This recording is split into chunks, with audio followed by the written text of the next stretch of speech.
নমস্কাৰ এক্সিয়া আইএএছ একাডেমীলৈ স্বাগতম জনাইছো আজি আমি আলোচনা কৰিব লৈছো এনডিপিএছ এক্টখনৰ বিষয়ে এনডিপিএছৰ ফুল ফৰ্ম হৈছে নাৰ্কটিক ড্ৰাগছ এণ্ড সাইকোট্ৰপিক সাবষ্টেন্সেছ এক্ট আৰু এই এক্টখন প্ৰথমে আহিছিল 1985ত আৰু তাৰ দ্বাৰা কি কৰা হৈছে নাৰ্কটিক ড্ৰাগছক প্ৰহিবিট কৰা হৈছে বা বেন কৰা হৈছে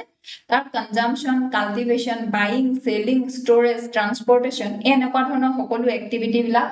কি কৰা হৈছে প্ৰহিবিট কৰা হৈছে এতিয়া নাৰ্কটিক ড্ৰাগছ মানে কি অপিয়াম কেনেবিছ পপি ষ্ট্ৰ ঠিক তেনেদৰে কেমিক্যালি ম্যানুফ্যাকচাৰ্ড সিনথেটিক ড্ৰাগ এই সকলো বিলাক কি হয় নাৰ্কটিক ড্ৰাগছ বুলি ধৰা হয় এই এক্টখনৰ আন্ডাৰ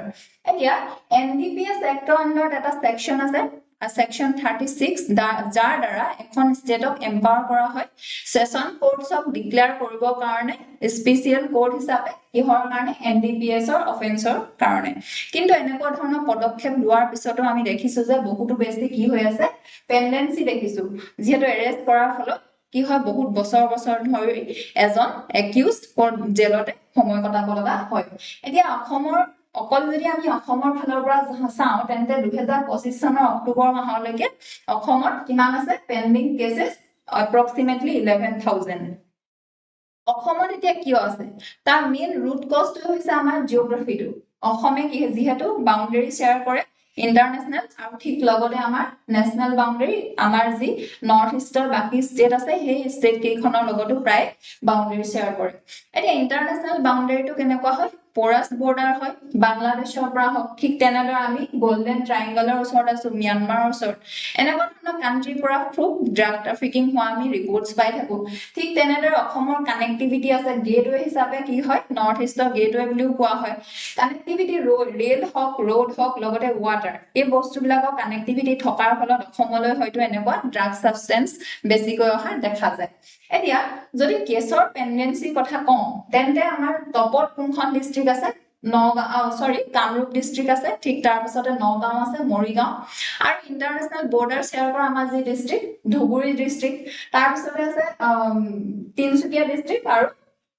কাৰ্বি আংলং ডিস্ট্ৰিক্টত আমি কি দেখো এনডিপিএছৰ কেसेसৰ পেন্ডিং দেখো এতিয়া এটা আছে যে ইয়াৰ প্ৰবলেম মানে এনেকুৱা যে পেন্ডিং হৈ আছে তাৰ এটা ৰিজন কি হ'ব পাৰে এডিশনাল চাৰ্জ ফেইলিয়াৰ যে অলৰেডি আমাৰ কোৰ্টৰ কিমান 5 crore approximately cases কি হৈ আছে পেন্ডিং হৈ আছে এতিয়া কোৰ্টছবোৰ জেনাৰেলি কোৰ্টছ ওভাৰ বাৰ্ডেন হয় বহুত কাম চলি থাকে ফ্ৰিকুৱেন্ট এডজৰ্নমেন্ট হয় আৰু ঠিক হেনেকুৱা কোৰ্টৰ ওপৰত যেতিয়া এনডিপিএছৰ কেसेस যায় তেতিয়া কি হয় আৰু বেছি প্ৰবলেমৰ ফেস কৰে বা তেওঁলোকৰ কাম আৰু বাঢ়ি যায় ঠিক তেনেদৰে নেক্সট আমি আহিছো কনস্টিটিউশনাল ডিলেমা বা ফ্লো অফ দা ফেইলিয়াৰ প্ৰথমতে হৈছে যে ডিলে কোৰ্টত অলৰেডি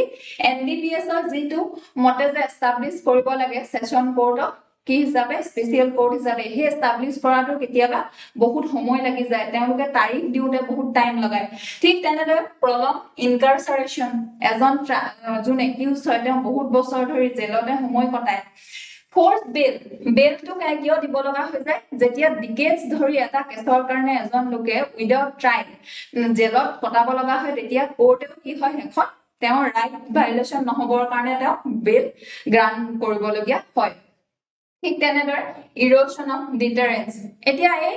এনডিপিএছ যিখন এক্ট হয় সেইখন যদিও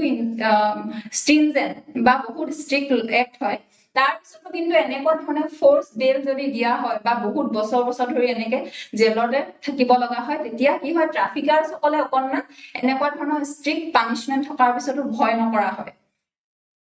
এতিয়া এটা কনস্টিটিউশনাল ডিলেমা আছে হেতু হৈছে সেকশন 37 ভাৰ্চেছ আৰ্টিকল 21 সেকশন 37 হয় এনডিপিএছৰ এক্ট তাতে কি হৈছে ষ্ট্ৰিক্ট বেলৰ ৰুলছ আছে twin taste of the balance কি বুলি কয় বেল বুলিও কোৱা হয় ইয়াক কি কৰিব লাগিব প্ৰথমে কোৰ্টে তেওঁলোকে এটো ৰিজনেবল গ্ৰাউণ্ড পাব লাগিব যে এজন একিউজ কি নহয় গিল্টি নহয় বুলি তাৰ পিছত তেওঁলোকে এটো কথাও সিওৰ হ'ব লাগিব যে একিউজ জনে ইন ফিউচাৰ কোনো ধৰণৰ আৰু এনেকুৱা অফেন্স নকৰে বুলি হে দুইটা যেতিয়া গ্ৰাউণ্ডত তেওঁলোক স্যাটিসফাই হ'ব তেতিয়া হেতু বেল প্ৰদান কৰে ষ্ট্ৰিক্ট গতিকে এনেকুৱা ষ্ট্ৰিক্ট বেল থকাৰ ফলত কি হয় এজন যেতিয়া আন্ডাৰ ট্ৰায়ালত থাকে বা তেনেকুৱা এজন লোকে বেল পাবৰ কাৰণে বহুতো টাইম লাগি যায় আৰু বহুত হাৰ্ড হয় কিন্তু আমাৰ যে আৰ্টিকেল 21 সেইটো হৈছে ৰাইট টু লাইফ তাৰ আন্ডাৰ আৰ্টিকেল 21 ৰ আন্ডাৰত মানে স্পিডি যি ট্ৰায়েল হয় সেইটো এটা ফান্ডামেন্টেল ৰাইটত পৰে কিন্তু যেতিয়া এনেকুৱা প্ৰলং বহুত টাইম লাগি যায় আমি বেল পাবৰ কাৰণে তেতিয়া এইটো কি ভায়োলেট কৰা দেখা যায় আমাৰ আৰ্টিকেল 21 ক ভায়োলেট কৰা দেখা যায় আৰু টেকনিক্যাল কমপ্লেক্সিটিও আছে এতিয়া যি এনডিপিএছ একখনৰ টেকনিক্যাল কমপ্লেক্সিটি কি প্ৰথমে হৈছে যে বহুত স্পেশালাইজ এক্সপাৰ্টিজ হ'ব লাগিব ফৰেনসিকত যেনেকৈ চেইন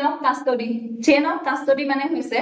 যেতিয়া কাৰোবাক মানে ক্ৰনলজিক্যাল ৰিটেন ৰেকৰ্ড ৰাখি যাব লাগিব যদি এনেকুৱা সাবস্টেন্স চেজ কৰিছে যে কোনে কৰিছে কন্ট্ৰোল ট্ৰান্সফাৰ হৈ গ'ল এনালাইসিস কৰা এই প্ৰত্যেকটো বস্তু ৰেকৰ্ডত ৰাখিব লাগে আৰু এই ৰেকৰ্ডটো যদি অকনমান প্ৰবলেম হৈ যায় তেতিয়া এভিডেন্সৰ কাৰণে প্ৰবলেম হয় ঠিক তেনেদৰে আৰু এটা কমপ্লেক্সিটি টেকনিক্যাল কি আছে ৰিভাৰ্স বাৰ্ডেন লিগেল ক্লজ আছে যে এনেকুৱা হয় যে যেতিয়া প্ৰসিকিউশনে এস্টাবলিশ কৰি দিয়ে যে কোনোবা এজনক একিউজ বুলি হে একিউজ জনৰ ওপৰত এতিয়া কি আহি যায় বাৰ্ডেন আহি যায় যে নিজকে প্ৰুভ কৰিব লগা হয় ইনোসেন্ট বুলি এনেকুৱা ধৰণৰ টেকনিক্যাল কমপ্লেক্সিটি আছে